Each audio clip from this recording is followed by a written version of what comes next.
you actually shared your first race car. You Yeah. didn't both have one. You shared the car. What was that like? I mean, did you enjoy that? No, not at all. But a guy gets starting to win 75, 50, 75% of the time he comes out. Now all of a sudden there's a lot of people in the pits that they don't like that guy. Yeah. They keep yelling cheater.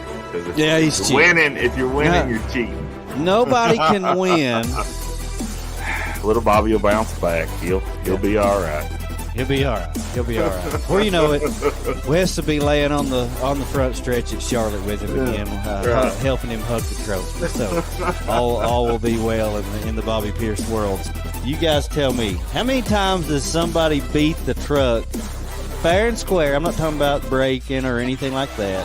How many times do you get beat in that truck at Thunder Mountain this year? 0.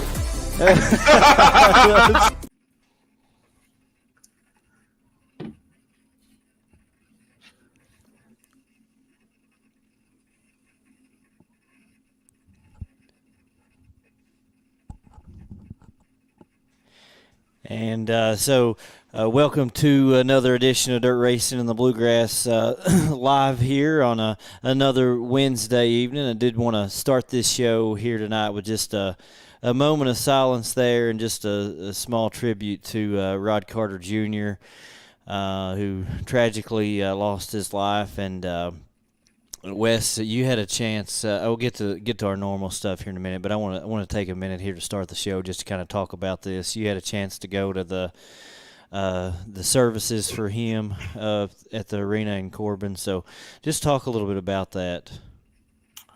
Yeah, I did. I had a chance to go up there. I worked a half a day and took off, and just a tragic deal. And a huge loss for the racing community, but also, Woodbine and Corbin, that area there in southeastern Kentucky. And to hear the stories, we knew of Little Rod being just a hard, clean race car driver, whether he raced asphalt, whether he raced dirt. And watching him and seeing the following that he had when he would go track to track, each and every Saturday night. But to hear the stories of just the kind of person, the brother, the dad, the son, the uncle, the nephew that Little Rod was, and also just the stories of how he helped people. He'd work on cars and fix stuff for them and not charge them a dime. And just to hear those stories and see the community come out, and a beautiful sight there at the Corbin Arena. And just as family and the dirt racing community come out, the amount of people that come through those doors to pay their respects from 9 o'clock that morning to 4 o'clock that evening was just an amazing sight. And we just continue to pray for his family and the friends and the crew that worked on the car, and just for all the family, all that loved him and what he was about, and then also his really close friends too that raced with him for years and years. And just like I said, our thoughts and prayers to all of those. Yeah, certainly, man. And it's just it's hard to imagine. It's always tough, but just a tragic situation like that for his friends and family, and what they're going through, and just hate to see them go through it. And just thoughts and prayers continue with them.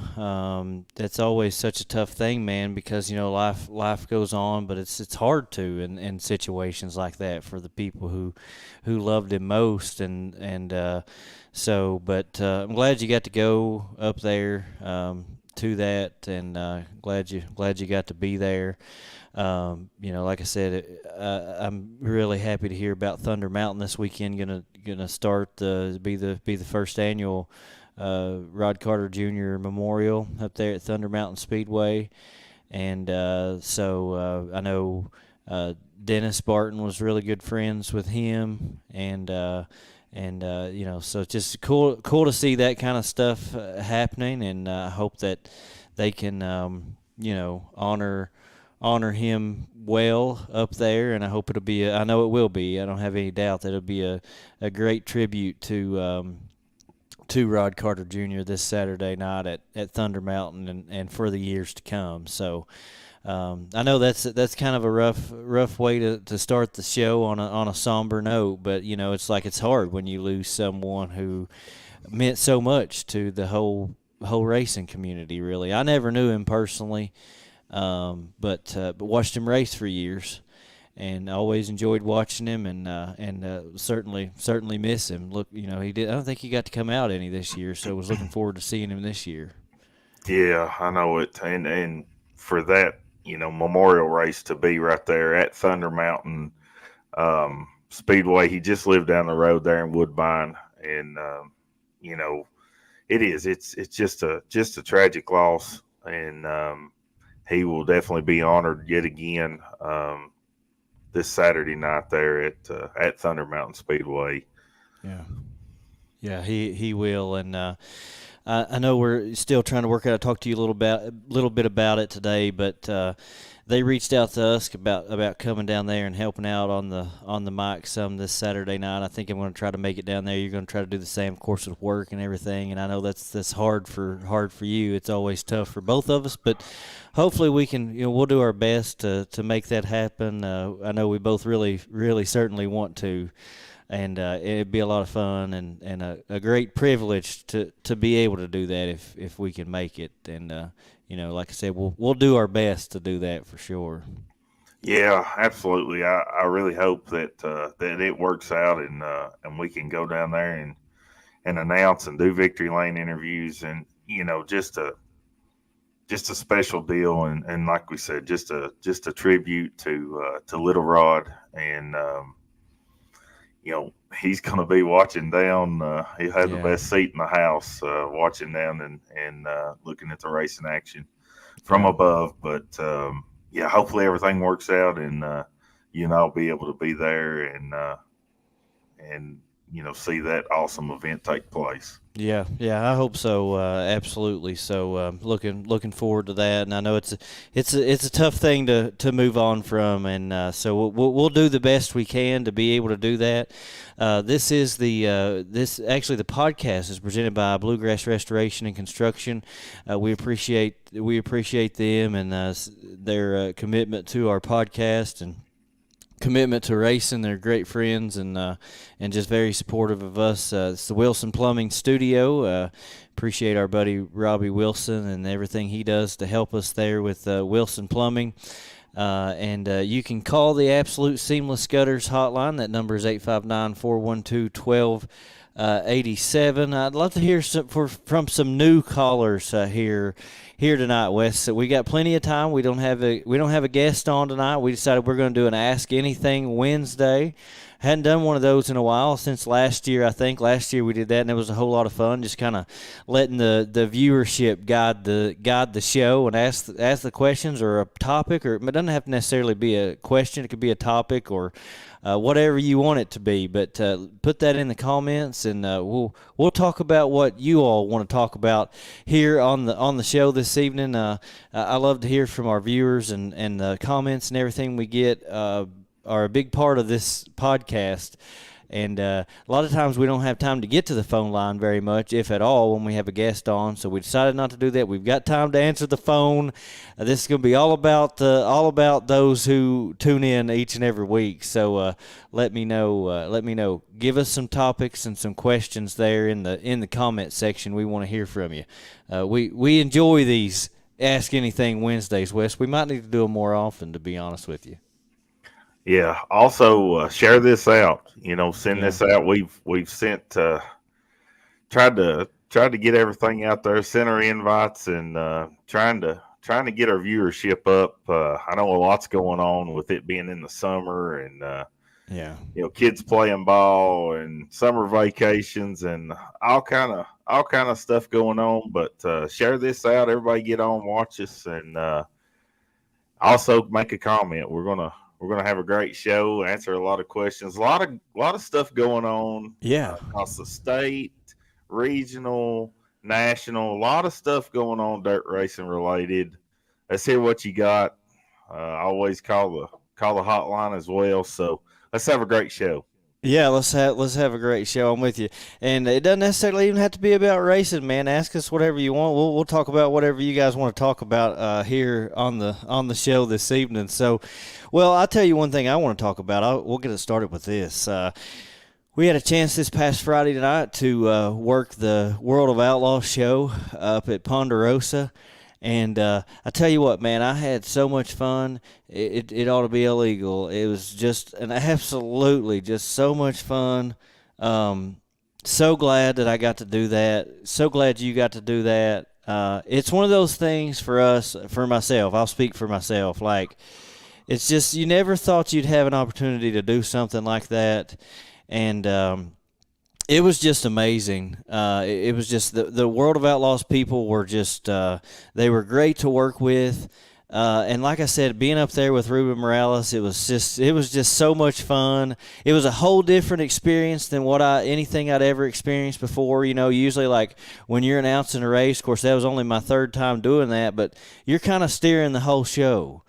And for me, with them, it was basically like he would basically point at me, let me know it was my time to talk, my time to speak, and I got to speak. And it's just a well-oiled machine up there in the tower with those guys being in town. But like I said, I mean, just so much fun, and got to talk to a lot of people, and people were being so nice. And I know I was up there along with Ruben, and I'm no Ruben, that's for sure. And it almost was like it's tougher too, man. Like when you're beside or following someone like that, like all of your weaknesses really.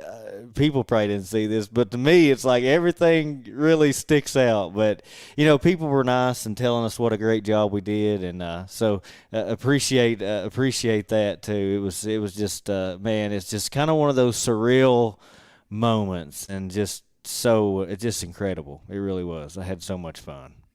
It was, man. It was awesome when you hollered at me. I guess you'd been talking to Brandon, and the opportunity was there, and I said, yes, sir, let's make it happen. And it was. It's just one of those surreal deals that we got to work with, Ruben Morales and the World of Outlaws and the Dirt Vision crew. And I've got to brag on all of them. Yeah. They were just top notch. Got to mention Hannah Newhouse. She does a great job. Yeah. As well. They were just so professional, and just to see them work together as a team was just so cool. And it was a well-oiled machine, like you said. I mean, they'd do the countdowns, and they would look, and it was like 10, 9, 8, 7, 6, 5, 4, 3, 2, 1, and I mean just right on cue. Like we were definitely around the pros, because everything just run. Oh yeah, as smooth as silk, and I gotta say, man, you did an excellent job up there. Rubbing shoulders with Ruben and announcing, and it was just a great night, man. Just such an awesome opportunity for us to get to do that, and saw so many people. Had a packed house, and great racing all night. Just so good, man. I loved every second of it. Yeah, me too, man. And you did a great job also. I didn't realize how good Worldwide West was going to look on that big screen, man. I'm telling you, the mullet was on point. I mean, it was just like, dude, he looks like he belongs down there in the infield on the front stretch, actually doing those Victory Lane interviews. But yeah, I agree with you. Like, one of the things that was so like, because I'd never experienced it before, and just to sort of set the scene for everybody, it's like up there in the tower, it's like a true TV production. Like, there's a producer sitting right behind you and coming to and from breaks, and she's sitting back there, and she's like, in 10, 9, 8, 7, and then she points and like you're back on, like you're on. It's truly like a TV production, and I thought there's so much, because I understand like we'll never be able to at a local level, we'll never be able to be at the point that they are. But like there are, in some ways, I feel like even locally that we can steal a page from the book of what they're doing. Like it was incredible to me, just the way everything was like solidly well planned out, like Yes. all of it. It really shocked me, man, and I thought that is so cool, and it makes so much sense when you think about putting on an event. Like it's not just a race, it's an event that's engaging to the crowd. It gets the crowd involved. Like from the first song, that's the songs that are played over the PA before the race starts, those are all planned out. Yeah. They play music throughout the night, and it's all planned out. They play a song when the show's over as the fans are leaving the track. Did you notice that? I did. It's like an I did. upbeat song, and you're like, man, you feel like going and like kicking a door down or something, like just it's like you feel like you just conquered the world leaving the racetrack because of the song they just played. Yeah. And you hear this, I heard this a lot, like success is in the details. And it's proof when you see those folks. They're great people too, but like success is in the details. It's in the fine little details and things that they do to just put that event like over the top and truly create an atmosphere for fans that just was awesome. And I'm telling you, World of Outlaws has that part down. There's no one better at the event aspect of it. It was great. Yeah, and I got to touch on this too. I watched this all night. The photographers, they had men and women running around taking action shots, throughout the pits, the infield, the racing action. Their videographers, I mean, everything was just it was so smooth, and Yeah. and they worked so well together. Like I said, as a team should, and I actually got to see it again because I went to Brownstown. Me and Sherry went to Brownstown on Saturday, so I wasn't in the tower with them, but just everything else, Yeah. and Oh, saying, watching, I guess, more closely than I usually would, and I'm like, same way up there. Everything was just perfect Yeah. as the night progressed, and just cool, seeing the same faces that we'd saw the night before and worked alongside, and then seeing them the next day up there at Brownstown was just really cool too. Yeah, it is, and just overall, I mean, and I do want to say thanks to Brandon Hargrove for giving us that opportunity. It was just, I really appreciate him doing that. It means a lot to me. I'm really enjoying this announcing thing. Like trying to think about at the end of the show, like what could I do? I'm like that with anything though. I want to be the best I can possibly be and figure out how can I get better. What can I do different next time? I was even asking for pointers from Ruben, like, man, at the end of the show, I was like, tell me, like, what could I improve on? What should I do? And he's like, I can tell you were a lot better than I was at my third time doing this. And I was like, well, that don't really count considering you were like 12, Yeah, So, he's been doing it for a while now. Yeah. But he did. He gave me some pointers, and he talked about how, and I agree with him, like the hardest thing about calling a race is like it's easy when the action is on the track. Yeah. And it's even easier when the action on the track is good. But it's the downtime. And he's like, it's the downtime that separates the good from the great. How you can interact with fans or have conversations that are engaging during the time when there's nothing really going on the track, and how you communicate during that downtime that really separates, could separate you from the rest as an announcer. And of course, Right. he's right up there, one of the, certainly best to do it. And so I took advantage of the opportunity there to try to figure out how I could get better and for my next opportunity. And because I do, man, I'm having a lot of fun with calling races, and I know you're having a lot of fun down there in the infield. It's just, it's a whole lot of fun. I think more opportunities to do that will keep coming our way, and at the end of the day, for me, it's all about just having fun with it, and I am, man, that to me is just so much fun. It really is. I agree with you, man. And you started talking about it. Let's see, I guess that would have been however many weeks ago that we was at Lake Cumberland for our annual Our annual announcing trip, because we did it last year, and you called us the dynamic duo, and so everybody, they're kind of talking to us, and I said, here's the deal. I said, that tower up there, I said, that's Josh's home away from home. I said, he is just so good up there. I said, now me, on the other hand, I've got to be down here. I'm your infield pit reporter, victory lane. I got to be with the fans. I got to be with the drivers. Like, I'm on the run. He's up there. He's just like smooth up there. Everything's good, and I've got to be down and roaming. I got to be in the pits. I got to be in the infield, and it just it works so good because we work good together, and right. You've got to have both of those aspects. Like one without the other, it's like peanut butter with no jelly. You got to have the jelly. Right. Yeah, that's exactly right. And it's just fun, true. Man. It's so fun, and we're loving it, and just thankful for those opportunities, as you mentioned, and most definitely just want to keep that rolling when we can do it, and make it happen.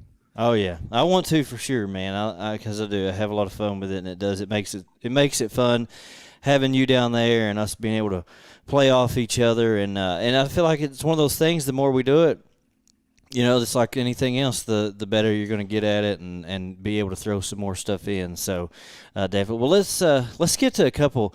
I'm sitting here watching the comment section. There's just questions coming in like crazy. I'm just going to kind of go as in order as best I can here.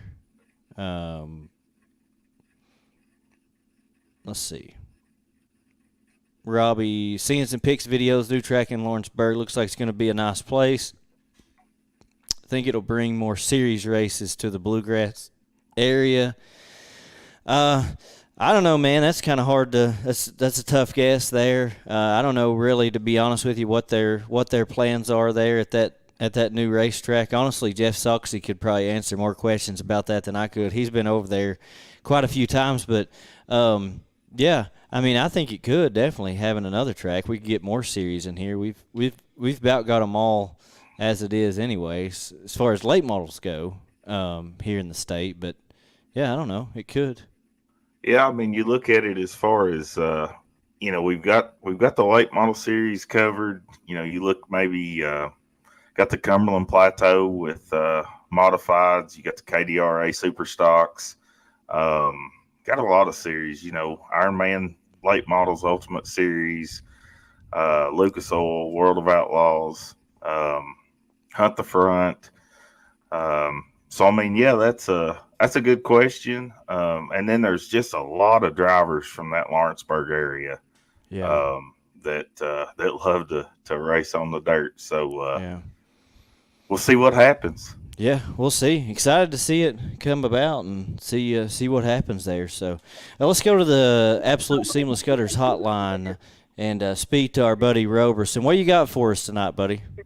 I do want to wish two people happy birthday. I want to wish Will Holland a happy birthday, and my niece's birthday's coming up. Allie Davis. Okay, all right. Yeah, happy Will birthday. Will Holleran and Allie Davis. Yeah. Will Holleran, the BP 32 team there. Happy birthday to him. And he said Allie Davis got one coming up. That's on the 157 Mikey Marler team. So that's right. Two of them. Well, happy birthday, happy y'all. birthday to them too. What you got? Anything else? I got a question for both y'all. What's that? If someone would had a lot of money to buy late model, which chassis would you go to? Okay, all right. That's a good question. Thank you, Roberson. That's a good question, buddy. Good to hear from you. we'll answer that now. Let's see, Wes. What if somebody had a bunch of money and they just gave it to you? I think that's the way he put it. Which chassis would you go with, late model? I'm going with the Longhorn. Yeah, I gotta.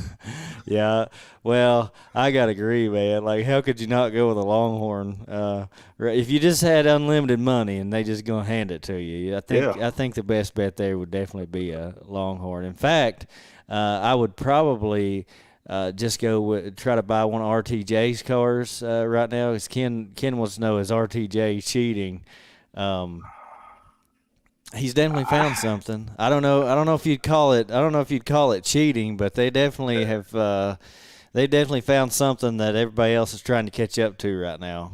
Yeah, and I don't know. I just kind of caught bits and pieces of it a couple days ago, but something about him and Superman getting into it. Something about taking pictures of up and under the car or something. I don't know. Yeah. I don't know. After Davenport's dominance up there at Eldora the last couple of years, you see NFL teams try to do spying on other teams, and Major League Baseball stealing signs. So maybe they're hiring people to try to look under cars and get yeah, maybe get an edge on stuff. That's why all these guys try to cover stuff up and don't let people see their shocks or their, what kind of tire compound they're running, or I don't know. It's all a guessing game. Scott Bloomquist started that years and years ago. He'd go do just crazy stuff, and people just watch him, and he just try to throw them off. Yeah, I know, man. So it's he's definitely found something. I don't know if he's cheating. I guess you'd have to ask him about that. Sean Sargent wants to know, did you all get Ponderosa Speedway? And this is funny because both of us, man, I had so many messages yesterday, people asking Wes if he'd bought it. Between the two of us, we've got that question a whole lot. I don't know, man. I think people think we're making a whole lot more money on this podcast than we are. Because no, it ain't me. It ain't us. No. So. Yeah. I know both of our phones blowed up. I'd been busy at work. I hadn't even been on Facebook or saw anything, and I'm getting phone calls and texts, and I'm like, no, it's not us. I know, man. Yeah, no, it ain't us. I think it'd be fun, but no, not us. We maybe one of these days when we're retired and have all kinds of time on our hand. Right now, I don't think we've got the time or what it takes, or the money, or the money. So either one, it's not us, unfortunately. One-on-one race between Josh and Wes. Who would win? What are we talking like? On foot? We talking what kind of car are we driving? There's a lot of details missing there. I don't know. Like, what do you? One-on-one race. I don't know. I mean, basically, any way you want to slice it, I think I got this pretty easy, solidly in the bag. So. Oh wow! I mean, now if it's a foot race, I'm gonna probably put my money on him. But now in a car, 4-wheeler, whatever, I'm gonna say Worldwide's got him. Yeah, I don't think so. I don't think so, but I'd love to find out. I'll tell you that. If somebody's got a couple cars they let us borrow, we'll sure take that challenge on and see who would win. I don't think he's even close. But hey, who knows? It'd be a lot of fun to try to find out for sure. Yeah. Let's see. Find out who got the pond. Well. I tell you what I'll do. According to my sources, I tell you what I'll do. If someone can guess who it is, I'll confirm it. That's a good deal. If someone can guess who it is, so you just comment away. If you can guess who it is, I'll tell you what I'll do. I'll confirm it. We'll leave it at that. How's that sound? That's a good way to put it. Yeah, there we go.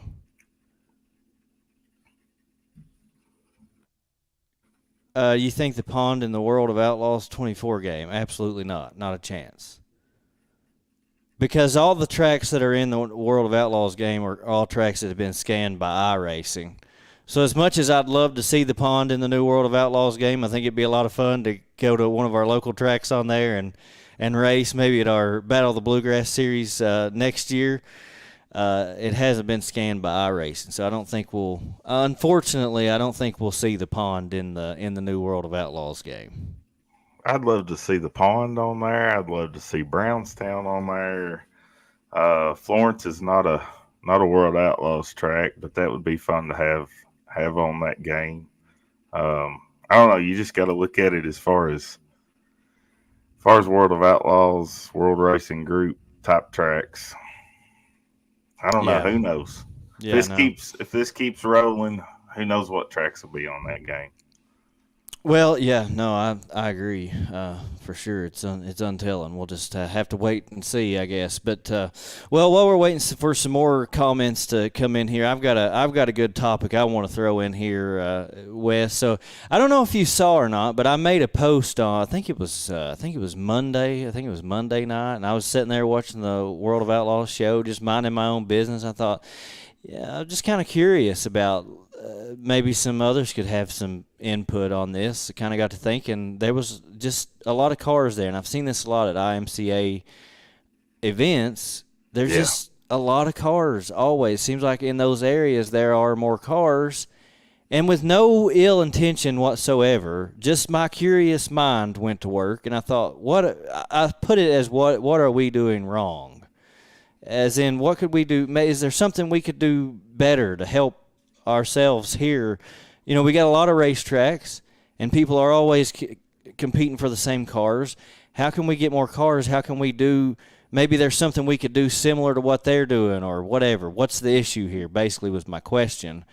Well, I ended up having to take the post down because, unfortunately, I guess Facebook ain't the best place for a productive conversation. And some people went a little off topic, unfortunately. But you know how I am. I'm always thinking about stuff. I'm genuinely always thinking, like, how can we improve? Like, what can we do? Is there some way that we could help? Like, that's Right. literally the way I'm thinking about it. I'm not thinking about putting something on someone else or saying anything's bad necessarily, but just I'm all the time thinking about that. Is there something new we could try? I'm always doing that. And so I ended up having to take the Facebook post down, unfortunately, because it got to be a very unproductive conversation, as things do oftentimes on social media. On social media, I saw that. So, yeah. You didn't see anything like I was nothing wrong with the post, right? I mean, like I wasn't like totally out of line there or anything. No, it was just like you said. It was just kind of inquiring minds. Your little brain got to work it. I know, man. And great car count in that area on a Monday night. But you know, like some people said, that Iowa always produces. I don't care in that Midwest area. Especially in the modifieds. That's a big modified area across the country. But I think was all three of those classes was IMCA. They were, yeah. It was all they were all those local classes there. Yeah, they were all IMCA. I thought so. So yeah, I mean, my mind automatically just goes to like, why is that? And is there something we could do to make that better for everybody, for all of our racetracks here? Yeah. I can tell you, I mean, what from what was productive and meant to be productive, the one thing that I saw, and I hear this a lot from race car drivers, and I don't think you should hide it or even try to. Race car drivers, just in general, I can tell you from, that conversations at the racetrack, being a driver before myself, I can tell you, race car drivers, a lot of them feel that tech is something that could improve in this area. And as a former race car driver, I agree that it needs to be better. Like, we need to find ways. At the same time, I always try to be fair to everybody and look at it from every side.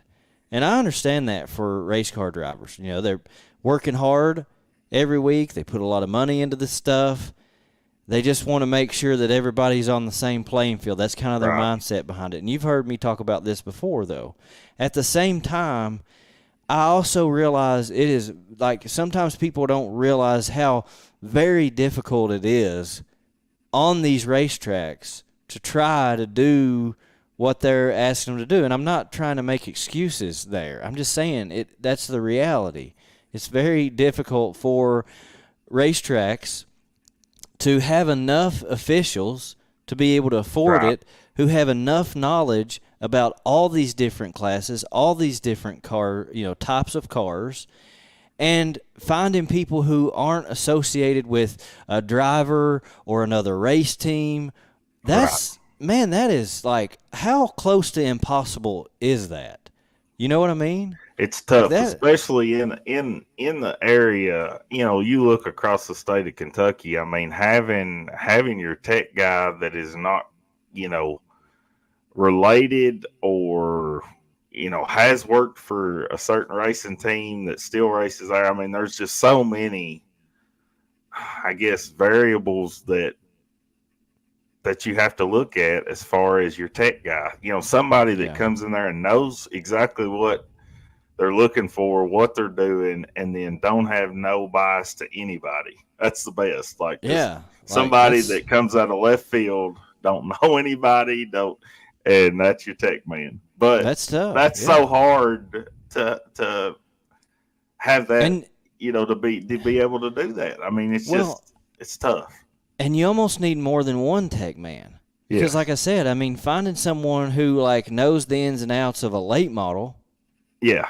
probably not going to know everything there is to know about a mini stock or all the front wheel drive possibilities there are out there. So again, I'm not making excuses. I'm just saying it's a whole lot more difficult sometimes, I think, than people realize. So Right. my thought on it was, and then when I was sitting there watching that race on Monday, you know, IMCA, you see it, man, they have really good car counts. And I hear people say, and I believe it, that they have a good rule book and they have officials there who help follow the rule book. And I'm like, well, what if this is my inquiring mind thinking. What if we could do the same thing here? But you got to understand, too, with that, like, that's tough because Right. IMCA is in an area where money is a whole lot more readily available than it is here. And basically, they make it work by having enough money to fund points and all kinds of things that make it to where racetracks basically in that area, like, it's definitely by far in their best interest to jump on board with them. Plus, they're paying tech officials. They're doing all this kind of stuff. And that's another issue when you think about doing something like that is how are you going to find people who have enough time to invest in it that it would require to run something like that?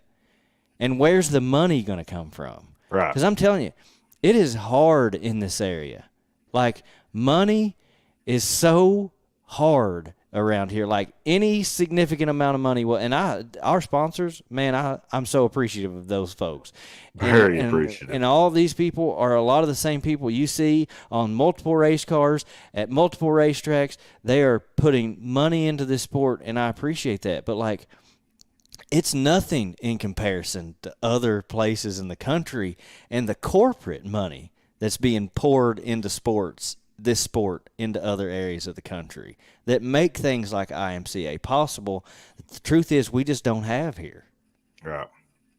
And we really don't. You're exactly right. And I liked what you said about not just having one tech guy for each class or you know, having two, because another set of eyes is a whole lot better, you know, than one when it comes to looking and trying to make sure that something is uniform and the way it should be.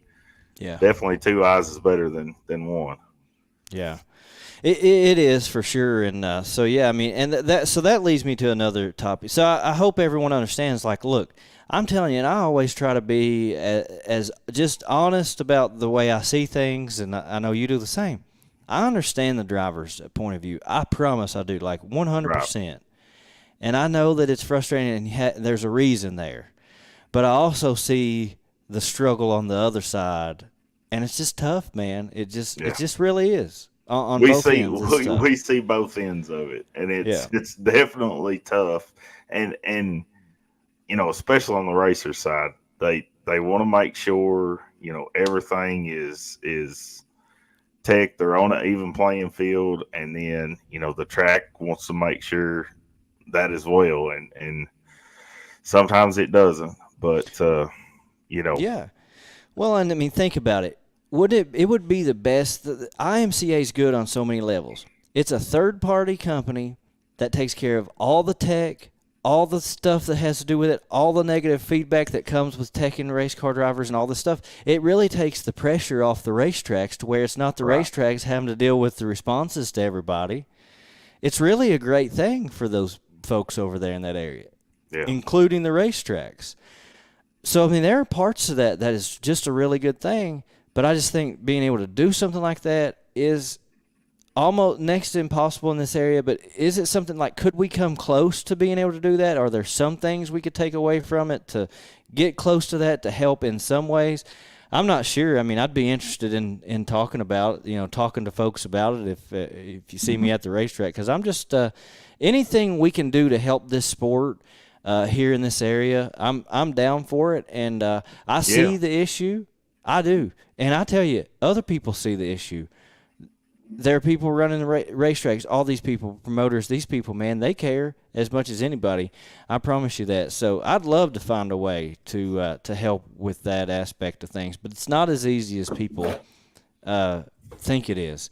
So that leads me to another topic, and then I'm done. We'll take a commercial break, and we'll get to some other viewer stuff.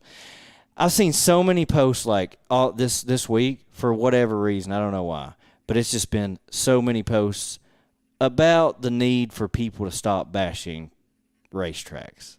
Have you seen a bunch? Been seeing, yes. And I mean, the latest today come from Gordy Gundaker. Yeah. Seeing that one going around. But have been. I mean, just and not just in our area here. This is across the country. Yeah. Been seeing a bunch of posts. Yeah, and I know it is tough. And I know that they're not necessarily like Facebook, but even all outside of Facebook, personal stuff. I know that there have been people who've quit, got out of it because they couldn't handle the negativity that comes with it. And I hate that. I hate the stuff. I hate the bashing. I hate the negative stuff. I think there's no place for it on Facebook, certainly. It does no good, man. No issue has ever been solved on Facebook. Ever. No. Like it's not an effective way of communicating what your issues are. It never solves anything. It always makes it worse. Having said that, I'm going to be honest with you. The truth of the matter is, and I hate this. I don't like it at all. But it's never going to stop. I'm telling you, it's not. Social media creates the perfect environment. Unfortunately, there are so many good things to social media. Like racetracks can advertise for less money and put the word out so much easier than they ever could before because of social media. But the negative part of it is all the negativity that's easily accessible. You can easily see it on social media, and it's not going to stop. I don't think. That's my opinion. I wish it would. I wish there was a way, but it's never going to stop. And part of it is, one, people are passionate about it. And unfortunately, when people are passionate about something, they voice their opinion. Go look at a Kentucky basketball post when Kentucky loses a basketball game. Dude, it's awful. It's horrible. And if the coach was to look at that stuff and pay a lot of attention to it, he wouldn't be able to keep coaching anymore because of it. So, and then also the other thing is, it's only, it's the negative ones who are the loudest. Right. Don't you think? Yeah, I think so. And they're the loudest most often. I almost wonder, you know how people are. I think sometimes we can learn something from kids, Like my 8-year-old teaches me more about life than I think anything else. And you know what my 8-year-old's really bad about? What? If you tell him not to do something, he's more likely to do that thing than if you'd never told him to never do it. Yeah. We went in a house the other day. I was showing us new construction. They pouring the concrete for the garage. It was poured, fresh poured. We're walking in this house, and the garage is in there. Everything's open. They haven't finished this house yet. And I said, Brantley, whatever you do, do not step on that garage floor. Don't do it. I turn my back, look around, and guess where he's standing? He's standing on the garage floor. I'm like, dude, I just told you the one thing you could not do. Like, you do not step on the garage floor. I think sometimes people, and my kid is awesome, man. Like, I'm telling you, he is great. He's a great kid. I'm so blessed with my kid. Like, I hardly ever have to say anything to him about anything. But you know what I'm talking about, though. That's how kids are. And in a lot of ways, that's how people are. And I think sometimes it could be counterproductive to make posts about it, because I'm afraid that those people who do it, it's going to make them want to do it more just by posting and saying you shouldn't be doing this. So, I mean, that's a way to look at it. You know, I mean, who knows? Sometimes I think some of those things can be counterproductive. The thing I wish is that there would be a way, and I've told people that I know best this, you got to find a way to, like, not even see it. Whatever you got to do to not even see it. Maybe it's don't look at comments. Maybe it's have an automated response on your messenger from your pages, whatever. Because I know it sucks, man, and I hate it for them. It would be tough. I know it would be, but it ain't going anywhere, unfortunately, I don't think, and I hate that. So I hope these people who do such a great job can find a way to deal with it and not let it have the impact that it's had on so many people. Yeah, I hate to see the negativity. I hate to see the track bashing, all the drama. I mean, you look at social media, it's good in so many ways, but then on the other hand, it's just, it can hurt it as good, if not better, in that sense, as, you know, it's almost worse than if you didn't have any of it, because, you know, the best way to solve any of these issues, if you've got an issue with a promoter or track official or anything, just go straight to them, talk to them man to man. It's either going to be yeah or no. I mean, that's the two answers you're going to get one way or another. But, you know, just this negativity and this drama, I just hate to see it. I do. And and a lot of times when I'm scrolling through and I see that stuff, I won't even read the comments. I just keep going because I don't want to see it. Yeah, I don't even want to see it myself. But I feel so bad for the people that's involved in it. You know, whether it be the racers, whether it be the track officials, the promoters, the owners, whatever. I mean, I hate it for both sides. I do too. And I really do. I do too. I agree with you. And I really think that the only solution for them is to find a way, whatever it is. Like I said, not looking at comments, whatever, to not see it, because, man, people are going to do what people are going to do, and I hate it, and it sucks. Well, all right. Well, let's go one more question here, then we're going to take a commercial break, and we'll come right back. We've got plenty more to get to, but Eric Parton wants to know who's the peanut butter and who's jelly. So, yeah. I don't know, man. Let us think about that over the commercial break, and we'll answer that question when we come back. Yeah, let's think about that on commercial, and we'll be right back. We'll answer that one. Hi, I'm Chris Lowry with Bluegrass Restoration and Construction. From simple service work to full paints, roofing, flooring, and everything in between, we're your one-stop shop for your home maintenance and remodeling needs. Our family has been serving the Richmond area for 3 generations, and we're proud to continue that today. You also voted us the best general contractor in Madison County in 2022. We thank you for that honor. Give us a call for all your construction needs at 859-353-1133. And welcome back to Dirt Racing in the Bluegrass Live. This guest segment is brought to you by Fast Track Plumbing. We don't have a guest tonight. We'll call Wes our guest here this evening, since we don't have one. Appreciate Fast Track Plumbing, Calvin Carlton, all those fine folks over there for their support of our podcast and just dirt racing in general. All right, so who's the peanut butter? Who's the jelly? What do you think? I'll let you go first on that one. I've done a lot of talking on those last 2 topics there. So what are you thinking on it now? You had a whole commercial break. I had a whole commercial break. What, 30 seconds? Yeah.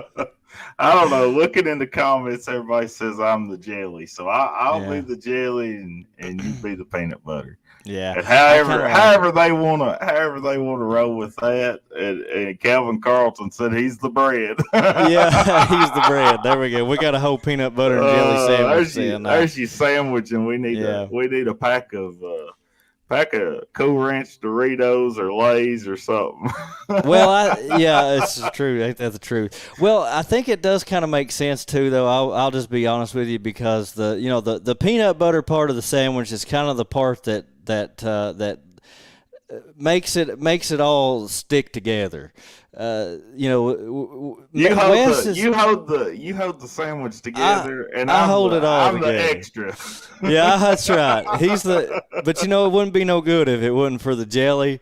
So I think that's about accurate. I pretty much orchestrate everything and make sure everything works. And Wes just makes it all worth a while, and he sometimes he's a little messy too, like you're at a racetrack and you're like, well, all right, Wes, it's we gotta go, we got something to get to, and he's like over in turn 2 talking to somebody, you're not even sure where he's at, and he's just kind of a mess sometimes, but we all love him for it. So or after Rockcastle, and we're eating at the Derby City, and I spill syrup all over the place when I'm trying to eat my pancakes at 2 o'clock in the morning. He's like, "You're making a mess. I got syrup everywhere." I'm telling you, he wasn't paying a bit of attention. We're sitting there, and he's got this waffle here at the Derby City truck stop, and he's pouring syrup and sitting there on his phone or something. I don't know. But, I mean, it just kept going. And, like, syrup was running all over the table.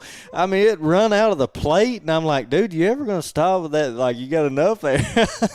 So, yeah, you're definitely the jelly. I think that's that's an accurate statement. And you're definitely the peanut butter that holds it all together, gets it all ready, because, I mean, without you, I mean, this shows nothing, man. So that's a good way to look at it.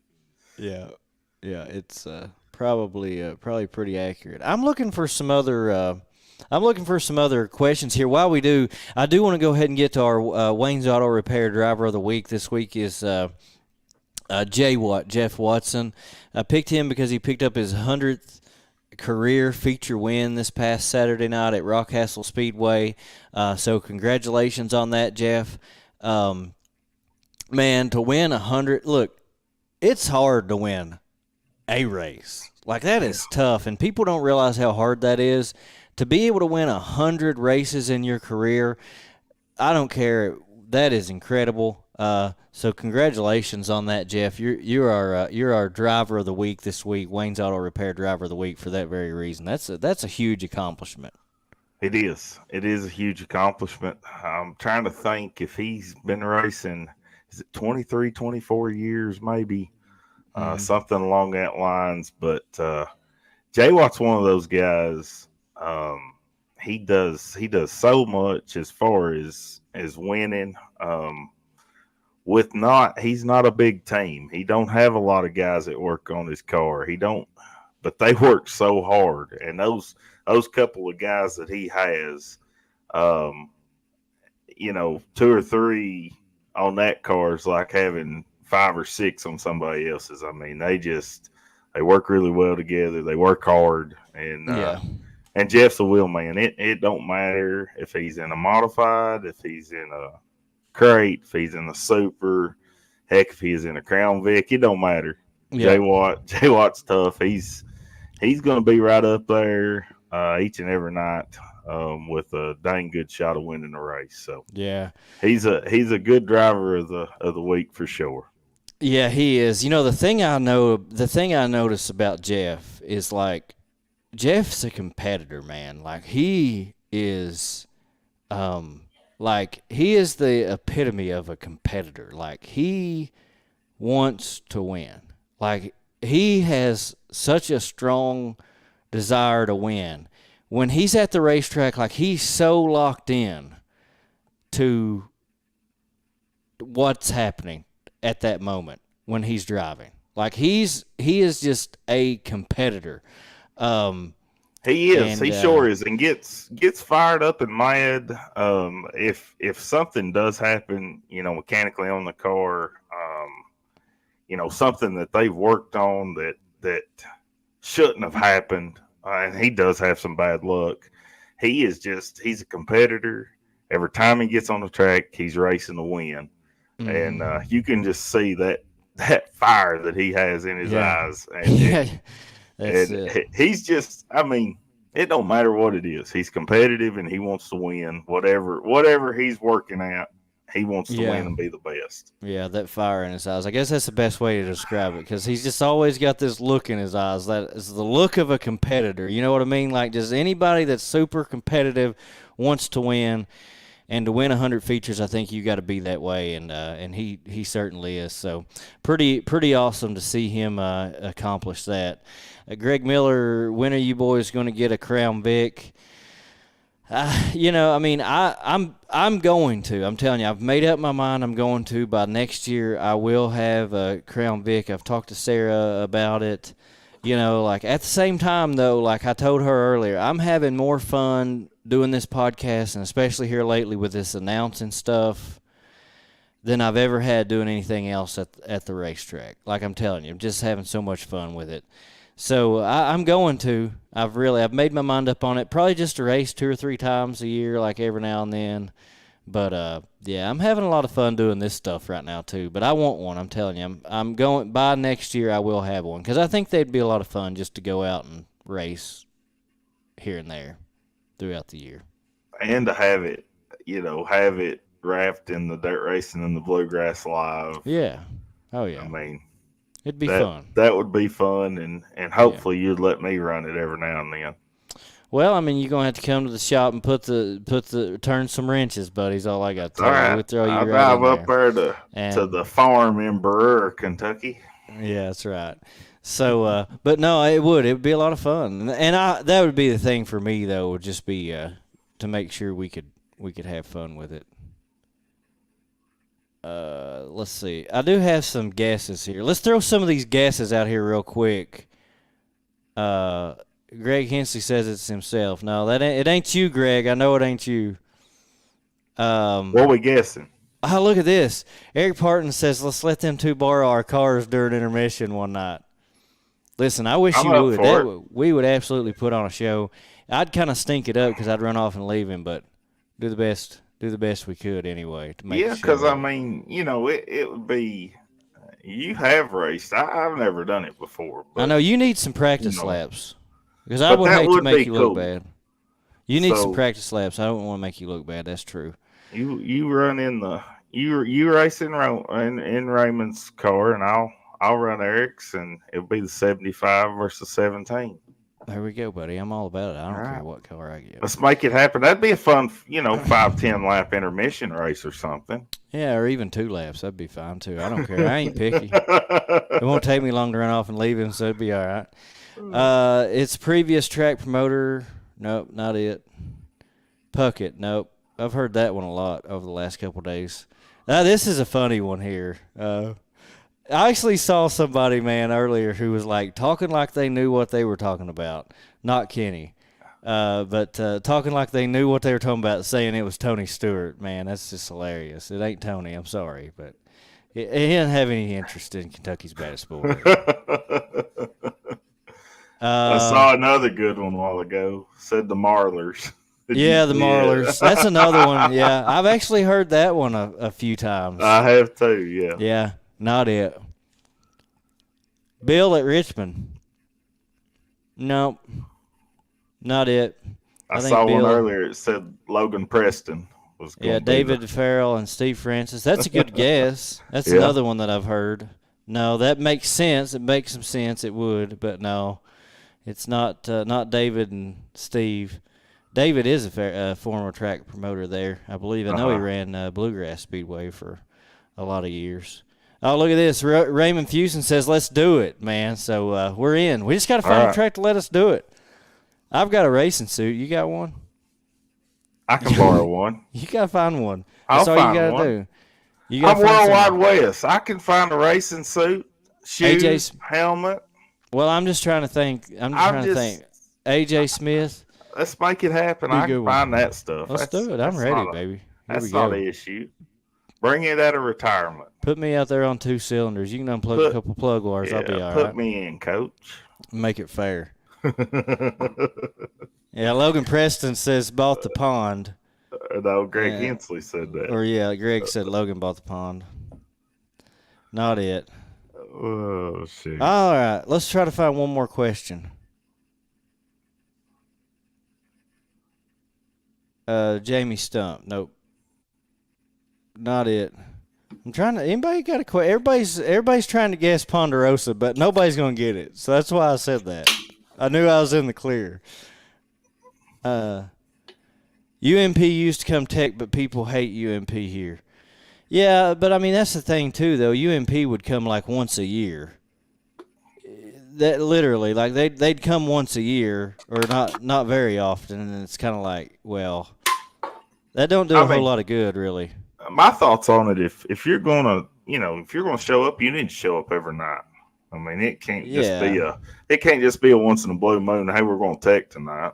Right? Yeah, it's not productive, really, when it comes down to it. Because once they're gone, now I can do whatever I want. Right. That sort of thing. All right, I'm running out of options here. So, anybody got any other questions? I see a lot of comments about what we've been talking about, so that's good. At least we've been having some engaging conversations here, Wes. We've I'm gonna definitely have to go back through. We always do. We go back through and read the comments, and we even have like a post game show. Jeremy Washington wants to know, have any new shirts? I won one last season, never met you to get it. Yeah, you that's a running joke here on the podcast. We do a lot of giveaways on here. Unfortunately, we're never able to get it with anybody to claim them. Yeah, we've got new ones. When you see me out, just stop me and I remember that, Jeremy. I'd be happy to get that shirt for you. Anybody All right, else Jeremy, that's Josh's fault. Yeah, it is. Anybody else out there that we owe something from a giveaway, just stop me. I'll do it. I'll take care of you.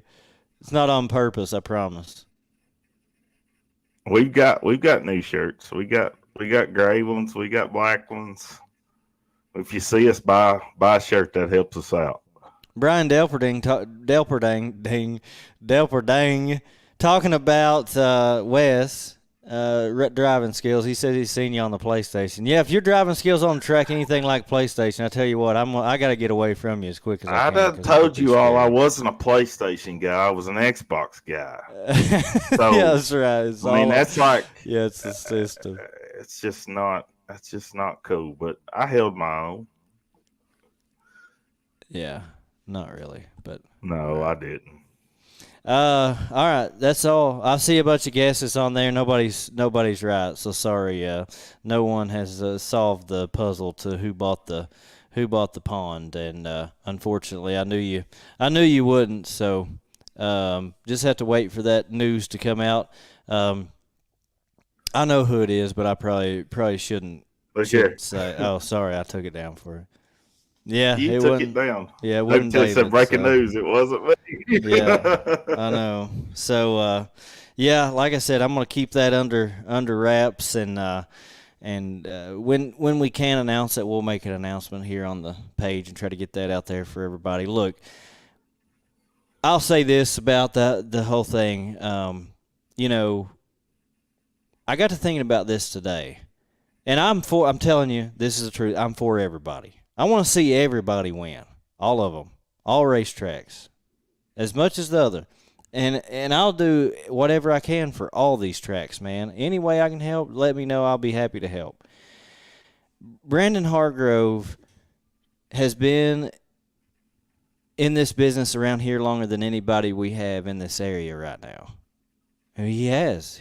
And I know there's a lot of people out there, obviously, I've seen it this week, that have an opinion. Right.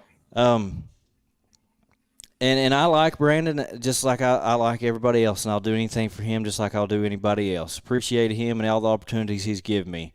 I'm not saying this for that reason, but here's what I'll say about that: just be careful what you wish for, because I know Brandon. He said it himself. He's not perfect. He's not. He ain't. But just be careful what you wish for, because he spent a couple years there. How long has he been at the pond now? Both LCS and Ponderosa. At least a couple years. I don't know exactly, but yeah, it's Two, been a couple years for sure. 2, 3, 4, something like that. And the good thing is racing's been happening there at Ponderosa Speedway, and I appreciate everything he did to help make that happen. Yeah. And it's just it's getting harder and harder for all these guys to do this every single day, and I'd like to see people hold their tongue more when it comes to their opinion on someone. And it goes back to the conversation we just talked about earlier. But, I mean, it's just I know there's a lot of people that have expressed their happiness for that to happen, but you just don't know what the future holds, man. Right. Like, be careful what you wish for. There are no guarantees. There's none. No. So I agree with you. I say I appreciate what he did, just like I appreciate everybody else and what they do, all these people that make the sacrifice to run these racetracks, and just appreciate all of them. I really do. Yeah. Let's Yeah, go back here. Go ahead. No, I And won't cut you off. what they sacrifice, what they go through to give us a place to race, each and every weekend is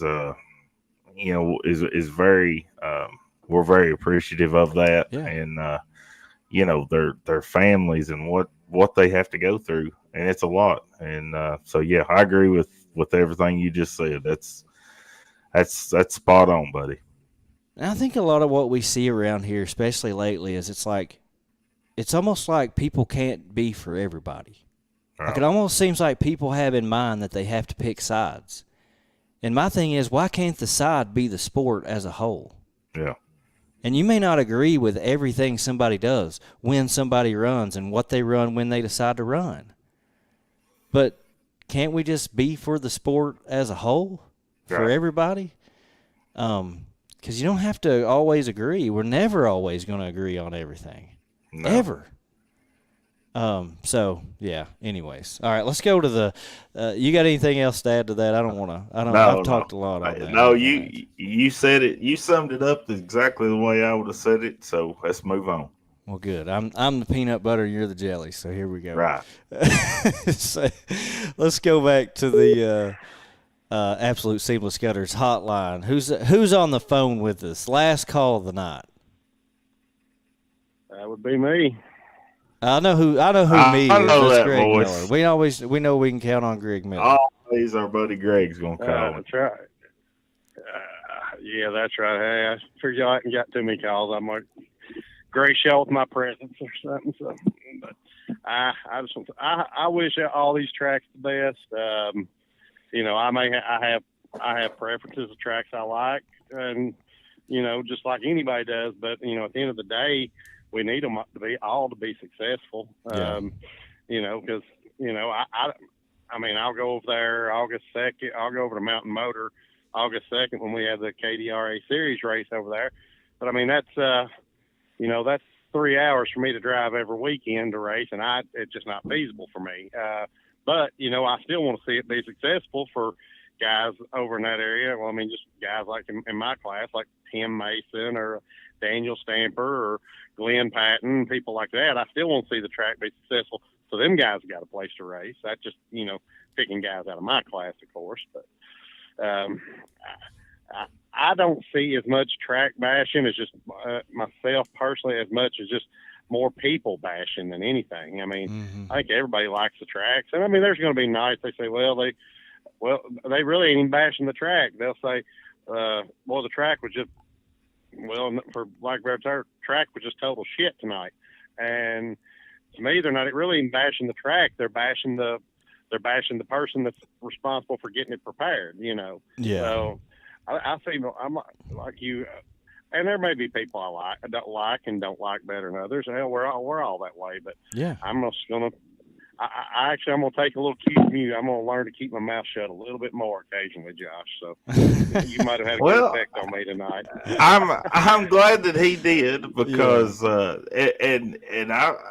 it's all of us need that every now and then, just to bite our tongues and walk away without, showing our hind ends and saying something that we're going to regret later. And that's a good point you just brought up, Greg. Yeah.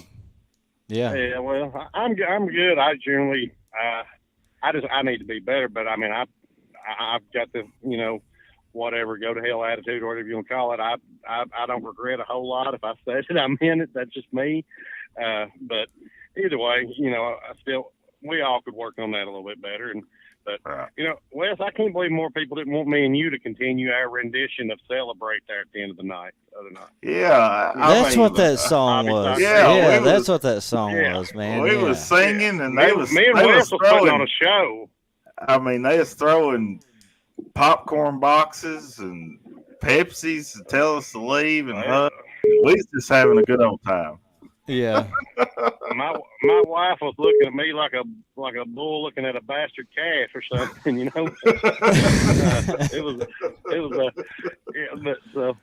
So we had to stop. But hey, can you imagine how I would be if my car ever makes it to Victory Lane, West? And I think it will someday. Hopefully sooner than later. But can you imagine how, if I'm that excited for somebody else, can you imagine how excited I'll be for my car to get there? Well, it'll be more of a sight than when Adrian tackled me over at Rock Castle. Was that last year for the 1500 to win? Yeah, that was last year. Tackled me. I felt like Ray Lewis had hit me. I was just trying to figure out what in the world's going on. I just see Wes laying on his back. He run plumb over me, kind of blindsided me there. Yeah, it was. So. But now, that was a great moment. If that 428 goes to Victory Lane, there will definitely be a celebration. Yep. Yeah, there will be. Hopefully, I'm like you. I think it'll happen. I always said if I when I was still driving my car or whatever that if I ever started getting good where I might actually be a contender, I wanted somebody to or I was going to keep them in my cooler, but I wanted somebody to have me at least like 4 beers because I was going to jump on top of the car and go all Stone Cold Steve Austin on that. I don't know how much a track promoter would have liked that. Any of the track promoters would have liked that, but oh well. Yeah. Well, you got it all planned out for the day it happens, man. So. Well, I mean, when you win the North-South 100 at Florence, they've got that big jug of I guess it's probably, I don't know if it's wine or not, but that's a champagne. That's it. Just a celebratory champagne. Yeah, I don't know, four beers like Stone Cold Steve Austin. That'd be all right. Yeah, it would be. There you go. Steve Fager got out the other night. I guess Sunday night he won the Summer Nationals race. First thing, somebody was there ready. Before he even interviewed, he chugged about half of a Michelob Ultra down real quick. I don't blame him. That's, I guess it just depends on where you at. Yeah, I guess so, buddy. That's well, guys, y'all have a good night. I don't want to hold up the show anymore, but as always, y'all doing a hell of a job, and we'll see y'all down the road at the track pretty soon somewhere. Yeah. Sounds good, man. Look forward to seeing you. You're always enjoy seeing you, Greg. I've always heard you be positive about things, and especially when it comes to racetrack stuff, and I appreciate that. But, yeah, it's always good to see you at the racetrack. We'll see you, hopefully, maybe this weekend. If not, we'll see you soon. All right, buddy. Be safe out there. Buddy. Bye. All right. Greg Miller here on Dirt Racing and the Bluegrass Live. I tell you what, we can count on Roberson. We can count on Greg Miller. I appreciate those guys. I think all of our discussions are over for tonight. Well, I do think though it was a good show. I enjoy this. I think it's a whole lot of fun. Too. Yeah, a whole lot of me running my mouth, but hopefully I didn't say anything to make anybody too mad. We'll see, but. Good discussion, though, really, honestly, yeah. I think. And it's good to have these, especially. There's just so much. I mean, we could probably keep going for another couple of hours with all that's going on right now in in the dirt racing community, across the country, not just here in the Bluegrass State, but just a lot going on. Busy time, which is a good thing, and just a lot to talk about. Yeah, a whole lot. So like I said, it was good. All right, let's go ahead and get to the Keltner Contracting Weekend Outlook. Friday night, not Ponderosa. Ponderosa, they're saying, I think, for now is done for 2024, so not Ponderosa. Hopefully be opened back up in 2025. That's the tentative plans there. But Mountain Motor Speedway, racing again this coming Friday night. So go out and check them out. It's good to see them keeping that on Friday nights, too. I think the last guy that was running it there said he really worked good for him to do Friday nights, so glad to see that. Because Saturday's jam-packed, as always. Yeah. We do have Fan Appreciation Night at Richmond. $5 grandstand admission and $1 hot dogs there at Richmond Raceway coming up on Saturday night. But I did see, Wes, there's several opportunities for free admission. I've counted 35 so far. I saw that. And that's my math, so you might don't take that to the bank or anything. But for what I counted earlier, 35 opportunities there. Just by going, if you're like a certain number person through the gate, you get an opportunity there to get free grandstand admission. So, and that's probably going to keep going up. Tyler Kelly says 38. So yeah. They probably counted 3 more after I did. So, but anyways, that's a lot of opportunities there. You get in free. That is. $5 cheap enough, but you might even get in free. Good chance there. So. Yeah, I saw those opportunities. That's good. Go out and support Richmond Raceway. Yeah, for sure. It'll be a lot of fun, and not much you can do around the world these days for $5 as it is. So, $20 per carload at LCS. Kids not there as well, so. If you've got kids in that area and stuff, obviously it'd be a good opportunity to take them to the racetrack. There's all kinds of things he's got going on over there for them this Saturday night. So, and yet again, $20 a carload. You can load a lot in a car. So that's a cool deal as well. Absolutely, it is. The Rod Carter Jr., this is kind of a new one come up, of course, with all the events surrounding that here lately, but Rod Carter Jr. Memorial this Saturday night at Thunder Mountain. They're paying $3,500 to win crates. So had some people asking there earlier where we would be this weekend.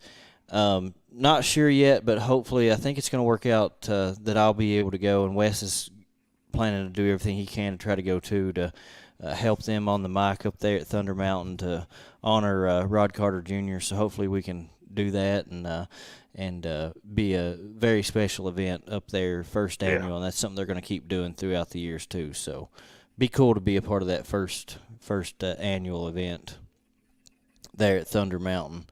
Sprint cars at Mud Lick this weekend. Again, another sprint car race, man. I think we're becoming a sprint car state. Like, is that possible? I think we've had more sprint car races this year than we've had super late model races in Kentucky. We've had a bunch. It'd be close, I'll tell you that. I don't know if it's as many, but it'd be close. Yeah. 5,000 win Northern All-Stars making their second appearance, I think it is, at Florence for this season. So that'll be a fun show up there for them. But, yeah, like I said, several events coming up this weekend. So pick a track, go support it, have a lot of fun. Yeah. At the races. That's something I don't ever have an issue with is having fun. I was talking to Sarah about that earlier, man. I just this whole thing is just so much fun right now, and I don't want to change it. So yeah, just keep on having fun. That's what it's all about. If we just ain't doing that, ain't none of it worth it. Keep riding that wave and having fun, man. That's right. Yeah, that's what it's all about. All right, DirtmanDiecast.com steak dinner pick'em challenge. Man alive. 5-2, Wes is leading. He's absolutely smoking me this year. Took the big win as I picked Brandon Shepherd to get the victory at the pond. Brandon Shepherd. Well, it's just but I'm telling you right now, it was luck. That's what it was. It's all you can contribute that to, because I'm telling you, if Bobby Pierce would have had 5 more laps, he would have blew Brandon Shepherd's doors off. He was absolutely putting on a show on the top of that racetrack. if he hadn't got in the wall, because I'm telling you, it was sketchy every single lap, especially in 1 and 2. But he was running like just it was like disaster waiting to. But he was absolutely flying once he got around. Who was it there? He passed for third.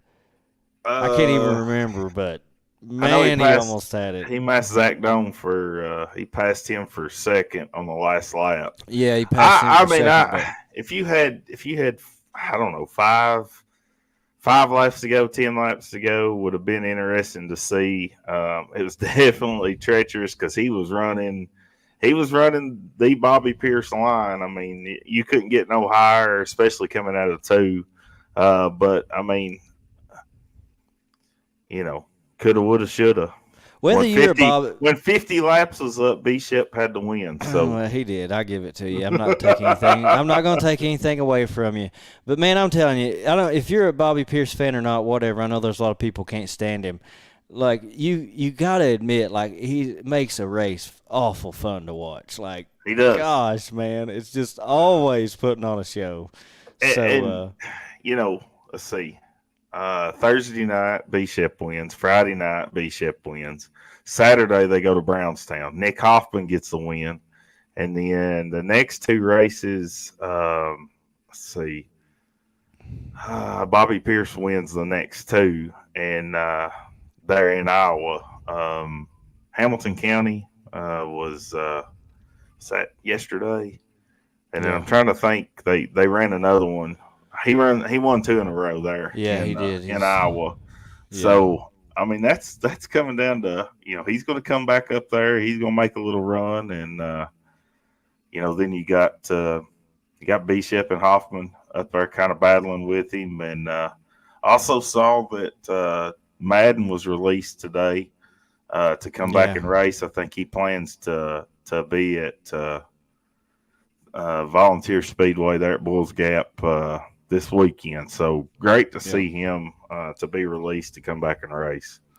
Yeah, I saw that too. So that's good to see for sure. And Ken, Independent Speedway. He won there on Sunday, and then he went to Hamilton County. So yeah, B-Shep's Monday back. and Tuesday, I think. Monday and Tuesday. Yeah. Yeah. So you're up 5-2. Whatever. I still got plenty of time to come back. I'm gonna make a strong comeback this year and defend my DirtmanDiecast.com Steak Dinner Pick'em Challenge crown. So Thunder Mountain this Saturday night, crates there. Let's pick crates. Let's pick them. Part of the Rod Carter Jr. Memorial over there. So I haven't put any thought into this. No, I haven't neither. I'll do first pick, and it's always just really tough to try to figure out who's going to be there. I imagine there's going to be a lot of drivers there for that race for Rod Carter, and that being his memorial race, and but it's always just really hard to know. It's always just hard to know who's going to show up. So, man,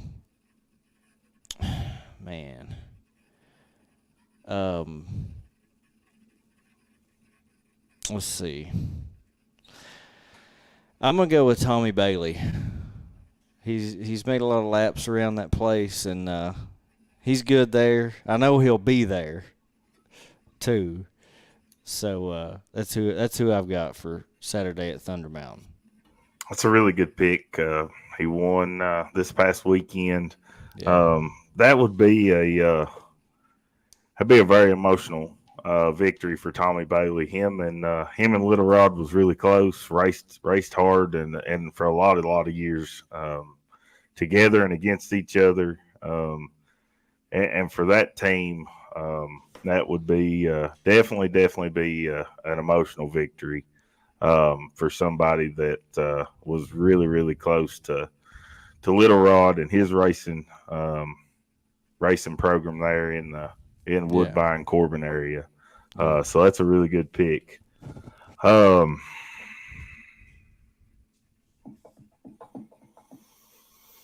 And like you said, you don't know who who's going to show up. A lot going on, a lot of racing across the state. Who knows who could show up?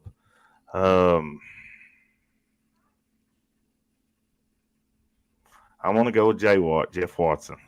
I don't know. I've not talked to Jeff to see if he'll be there on Saturday night at Thunder Mountain.